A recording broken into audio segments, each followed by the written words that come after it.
Hey there, welcome back guys. In this video we're going to show you how to print the thin layers of your wings. Let's say you downloaded this file, or maybe you're working on a file where you have wings to your glider, so you can just like throw it and let it work its magic and have things work just right for you.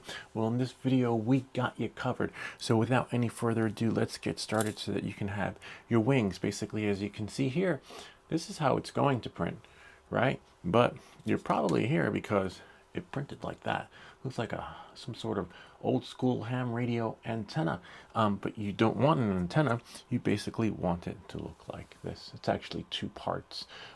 So this is one part, and then your fin prints separately, and the end result you get something like this. But special thanks to Slashee the cow from the Ultimate Cura community, one of the moderators there, who came up with the solution, because I was stumped and I never would have thought that the settings was actually hidden inside of Cura. We're going to use Cura to unlock the secret formula that was shared with us by Slashee the cow, so that things work just right for you.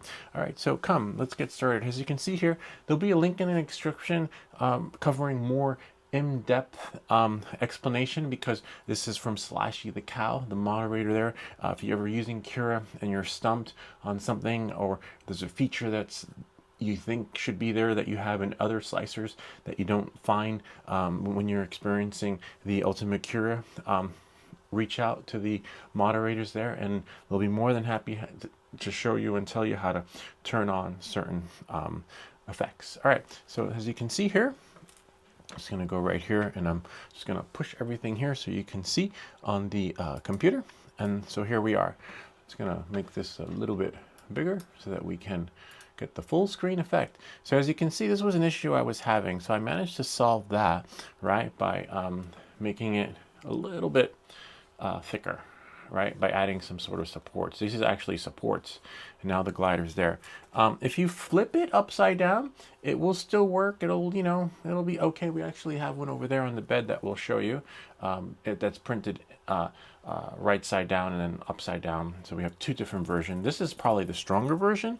If you print it like this, see that? How it just flaps? And this will glide. This is really light. See that? Has that elasticity that you want. Whereas the other one, not so much. And this one, well, this is just phenomenal. It's going to work the magic.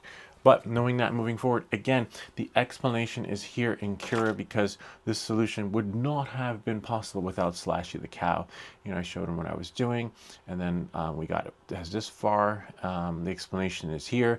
Looking at the model file though, the wing is 0.2 millimeters thick. It's entirely possible Cura just won't slice something that thin, and that is the problem. Cura will not slice something that thin. It's possible another slicer will work the magic for you, but I kind of like this one because it doesn't bug out and it's not glitchy in a sense where when you want it to work, it just works. It just slices. I set it and forget it. All right, knowing that and moving forward, read the explanation for all the detail. And now knowing that and moving forward, we're going to open up Cura. We have our settings right here. As you can see, it's going to make it a little bit bigger so we get right there an isolated experience, and most likely you're going to see something like this. See how in here it's just blue, but it should be shaded in with the color of the whatever slicing material you're going to be using. In this case, it's PLA. Make sure you have your slicing experience set to the material that's going to be on your printer. In this case, it's PLA. If you use PETG, use PETG. It actually prints okay in PETG, as you can see here. Look at that. See? Just got to be careful taking it off. Let it cool down. Things like that. All right, knowing that and moving forward, let's see what we got. All right, so what you want to do is you're going to go into Cura, and then you're going to go here into settings, configuration settings, and then you're going to type in, move this out of the way. The keyboard was here. We'll just do it from here. Whoops, locked myself out. Pressed the escape key accidentally. And just type in inclusion, okay? See?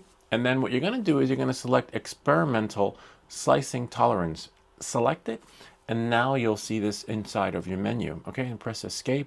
In this case, let's see, we'll just do that. Right, and close this window because we don't want that anymore. Now, when you scroll down, right, you're going to see all the way down here inclusive. Sorry, inclusive. Now I typed in inclusions. When you type in inclusive, you'll see that and experimental settings appear, and make sure this is there. Most likely by default, it might be in the middle like that. And then see, look at that. Voila, now it's no longer grayed out. And then if we click on inclusive, right? See, that's okay like that, right? But that's all right. And then once you slice it, right? And voila, when we go to preview, you'll see that it's finally there. I wonder what happens if I put middle, right? And then slice it. And then preview. Preview, it's the same. You guys, just looks a little bit different, but it's the same. Anyway, knowing that and moving forward. And there's an explanation by Slashee the cow that will tell you, all the details, the differences between middle, exclusive, and inclusive. In this particular case, we want inclusive, right? And then we can see a preview now. And now, when you print it, you're not going to get this hollowness, because it'll print. And I made some changes to it. Feel free to copy these settings. As you can see, we're in standard quality. If you do dynamic, it's not going to work out. All right. So this is 0.16. I changed this to, well, that's 0.2 by default. I changed the wall line count to 3 because if you look in the notes, Slashee the cow did share that, maybe increasing the wall line count will help with its durability. And as you can see here, top layers I put 2, and then bottom thickness I put 1, and then infill at 100%. You could change that, but it does make it a little bit stronger.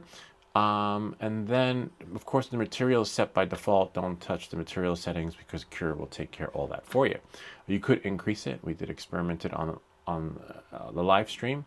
And then, of course, at the very, very bottom, no supports. You could do supports. I'll leave a link to the GitHub repository so you could actually see the supports. I'll show you the screenshot of that with supports, because the supports actually does make it a little bit stronger.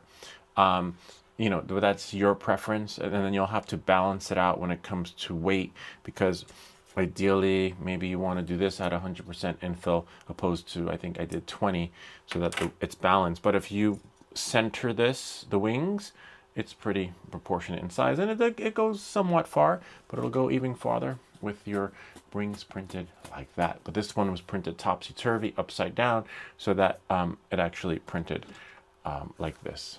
See, if you flip it, then it'll print like that. So to flip it, let's say you want to flip it, see, make sure inclusive is there. If you want to flip it, you just click on your item, and then you click here on, I believe it's rotate, and then we're going to select, not move, but the green one. Now, the only issue with flipping it is that when you flip it, right, if you want that strong, what you'll do is you go here, remove the skirt, because for some reason it just, it keeps it there in its original position. Remove the skirt, and then after you slice it, voila, it'll print like that, and then it'll be really nice and strong like that, and then it'll be, look at that, it just glides. This one's a little bit heavier. This one might be more of a showpiece. But let's have a look at the printer, right, and see what we got. We'll just scrape it off the board. You guys can see. All right. So hold on one second. It took me a while to figure it out, the best settings. But again, you guys have to figure. Whoops. Not sure why that happened. We'll just do like a little sync. 1, 2, 3. You guys have to figure out, what'll work best for you. So as you can see, you got to let it cool off. Let it cool off, and then, you can see how easy that comes off. PLA works well, but Petchy, is fair. Oh, look. This looks like it's been cooling long enough that I don't even need that. Ideally, this is a better scraper because it's plastic. I'll leave a link to this in the description. So again, if you let your prints cool off, they just slide right off the board. And then this one wasn't printed upside down, but look, we got it. It's a little bit stronger because it's in PLA. Probably gonna print another one. It's not bad, kind of neat, huh? And that's with those settings. Let's see. Yeah, it's pretty strong. You got to be careful when you throw it onto the grass. The grass could be sharper than this, but it did print pretty good. that way, but it'll print even more durable if you flip it, but just take away the rim brim. Okay. I believe that's pretty much it. Kind of neat, huh? Gotta love it. Did we lose our recording? No, we didn't. Yeah, sometimes I saw a little glitch. Yeah, that's pretty much it. That's how you get this baby up in the air so that you get your wingspans and you can let it work the magic.